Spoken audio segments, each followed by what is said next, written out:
کہ سیاستہ میں حدیث ہے، نبی پاک علیہ السلام نے فرمایا جس کے دل میں خواہش ہونا کہ بندے میرے آنے پہ کھڑے ہو، وہ بندہ جہنمی ہے۔ یہ نفس کی یہ خواہش فان ہے کہ میں آؤں تو جناب دنیا کھڑی ہو جائے۔ ان سے اب سنجیدگی، اچھا طریقہ، خوبصورت، بہت ساری محفلوں میں لوگ میرے پیچھے دوڑتے ہیں ملنے کے لیے، اور میں چاہتا بھی ہوں کہ سب سے مل لوں، لیکن دو تین چیزیں ہوتی ہیں۔ ایک تو بعض اوقات انتظامی معاملات ہوتے ہیں، دوستوں کا خیال ہوتا ہے، انتظامی لوگوں کا خیال ہوتا ہے کہ جلسہ منتشر ہونا چاہیے، لوگ زیادہ ہیں تو یہ منتشر ہو جائیں۔ دوسرا یہ ہوتا ہے کہ ایک جگہ جانا نہیں ہوتا، کئی جگہوں پہ جانا ہوتا ہے ایک دن، تو جس دوسری جگہ جانا ہوتا ہے وہ یہ تو پوچھتے ہی نہیں ہے کہ آپ نکلے کہ نہیں نکلے، یہ نہیں پوچھتے، وہ تو پوچھتے ہیں کتنے پہنچے ہو۔ یہ پہلا سوال وہ کرتے ہی نہیں کہ آپ وہاں سے نکلے کہ نہیں نکلے، وہ تو پوچھتے ہیں کہ تسی پہنچ کتنے ہو۔ تو اب چونکہ آگے جانا ہوتا ہے تو اس لیے رکنا اور سب سے ملنا بعض اوقات یہ نہایت مشکل ہوتا ہے۔ باقی یہ کہ میں پھر ایک دفعہ عرض کروں گا، اور میں کوئی کسی قسم کی میری طبیعت ہی نہیں ہے اس طرح کا کوئی ماحول بنانے کی۔ میں سچ سمجھتا ہوں کہ آپ دیکھیں نا، بے لوس لوگ آئے ہیں اور بہت سارے لوگ دور بیٹھے ہیں، جگہ بھی ٹھیک نہیں ملی، کھڑے ہو کے سن رہے ہیں، تو مجھے تو پتہ ہے نا جو رب و رسول کی رضا کے لیے تکلیف کہتا ہے اسے اللہ اجر کتنا عطا ہو۔ آپ بڑے قیمتی لوگ ہیں، کوئی بندہ بھی ایسا نہیں جو ایسا ہو کہ میں سمجھوں کہ میں اس بندے سے افضل ہوں۔ اللہ تعالیٰ آپ سب کو برکت عطا کرے، آپ کو اللہ اپنی رحمت عطا فرمائے۔ دو چار باتیں مختصر سے وقت میں آپ کی خدمت میں عرض کرنی ہے۔ اللہ تبارک و تعالیٰ نے انسان کو پیدا کیا ہے، انسان کا جب شعور بیدار ہو جاتا ہے نا تو پھر وہ معرفت چاہتا ہے۔ جب تک چیزوں کی معرفت اسے حاصل نہیں ہوتی اور سب سے بڑھ کر اپنی معرفت حاصل نہیں ہوتی، وہ بے چین رہتا ہے۔ آپ کوئی بھی کام کر رہے ہوں، کہیں بھی آپ نکلے ہوئے ہوں، تو آپ چاہتے ہیں مقصد زندگی کا پتہ چلے، ہم کیوں کر رہے ہیں۔ بہت ساری دولت کمانے والے لوگ، ارے بیٹے آپ بیٹھ جاؤ، اللہ آپ کو سلامت رکھے، آپ سے ملیں گے بعد، لیکن اچھا نہیں لگتا نا ایک آدمی سے اس طرح خدمت دینا۔ اللہ آپ کو برکت۔ میرے بھائی، انسان کو جب تک معرفت نہیں نہ حاصل ہوتی کہ یار یہ جو ہم زندگی گزار رہے ہیں، یہ جو ہم دنیا میں انسان آتا ہے، وقت گزارتا ہے، چلا جاتا ہے، کیا مقصد ہے، جب تک وہ اس سے آشنا نہیں ہوتا پھر وہ تلاش کرتا ہے، ڈھونڈتا ہے کہ مجھے بنانے والا کون ہے، رزق دینے والا کون ہے، عطا کرنے والا کون ہے، میرے شعور کو بلند کرنے والا کون ہے، وہ کون ذات ہے جس کے حکم سے میں واپس لوٹ جاؤں گا۔ وہ ڈھونڈتا ہے، تلاش کرتا ہے، اور جب تک یہ معرفت نصیب نہیں ہوتی اتنی دیر تک انسان بے چین اور بے قرار رہتا ہے۔ اللہ تعالیٰ نے ہم پر کرم فرمایا اور ہمیں اپنے پیارے محبوب عطا کیے۔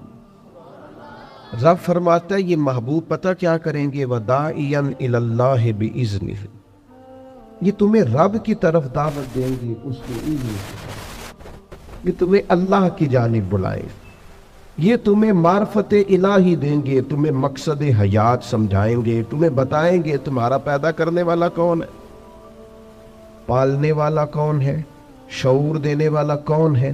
یہ محبوب تمہیں معرفت دیں گے، کس کی طرف سے تم آئے ہو اور کس کی طرف تمہیں لوٹ کر جانا ہے۔ یہ محبوب داعی اللہ وسراجم منیرا، اور ان کی ہدایت اتنی بلند ہے کہ ہم نے انہیں چمکتا ہوا آفتاب بنا کے بھیجا، ہر چیز روشن کر کے دکھائی۔ رسول پاک معرفت کے سارے دروازے کھولے، نبی پاک علیہ السلام نے لوگوں کو آشنا کیا کہ تمہیں پیدا کرنے والا رب کریم ہے، اور اس نے صرف تمہیں پیدا ہی نہیں فرمایا، وہ تم سے محبت بھی بڑی کرتا ہے۔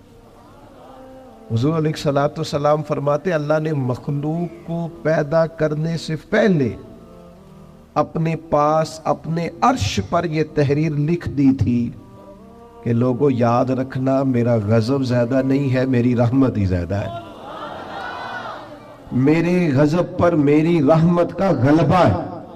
اس نے تمہیں پیدا کیا ہے اور وہ کریم ہے، وہ مہربان ہے، وہ ستار ہے، وہ معاف کرنے والا، اس کی معرفت دی۔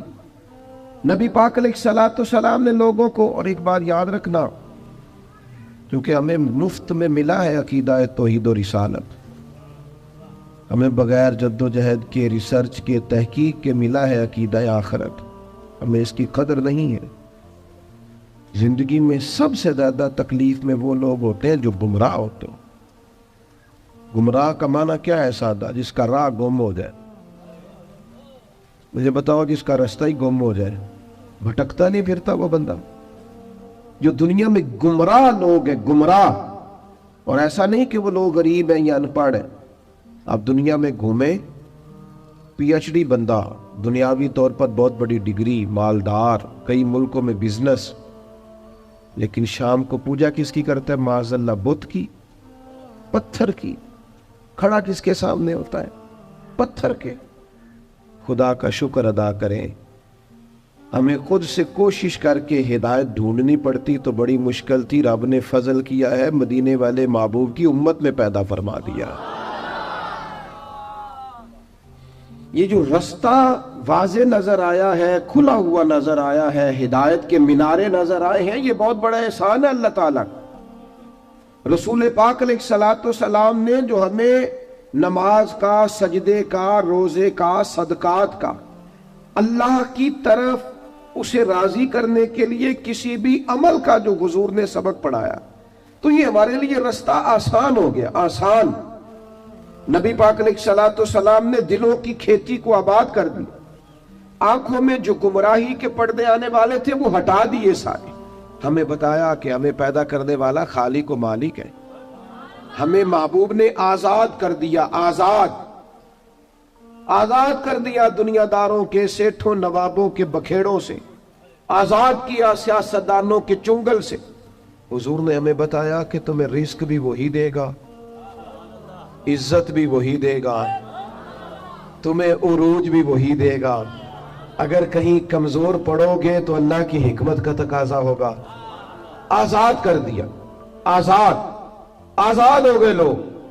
حضرت عبداللہ ابن عباس رضی اللہ تعالیٰ عنہ فرماتے ہیں، میرے نبی پاک علیہ الصلوۃ والسلام نے مجھے فرمایا تھا، اور نوجوان دوست جتنے یہاں بیٹھے ہیں ان سے میں گزارش کروں گا اس حدیث کو رٹا لگا کے یاد کر لیں، رٹا، اور اس کو 2 دفعہ 3 دفعہ دن میں ضرور دہرائے، یہ آپ کو طاقتور کرے گی۔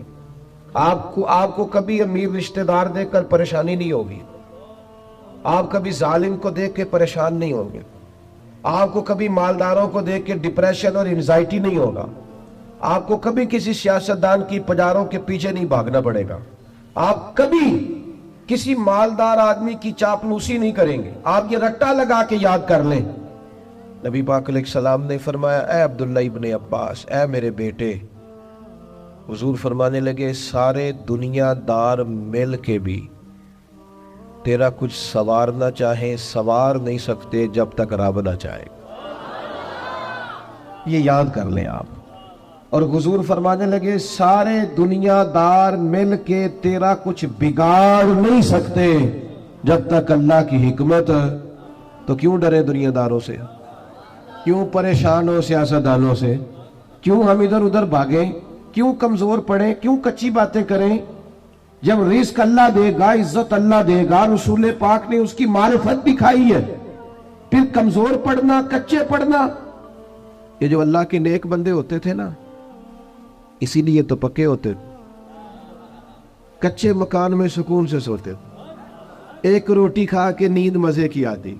اسی کسے دے کچھ نہیں جی لگ دے، نہ کوئی ساڈا در بھی، کوئی ضرورت ہی نہیں، ادھر ادھر نظر جھکانی کوئی نہیں، پریشان ہونا ہی نہیں، تکلیف میں آنا ہی نہیں۔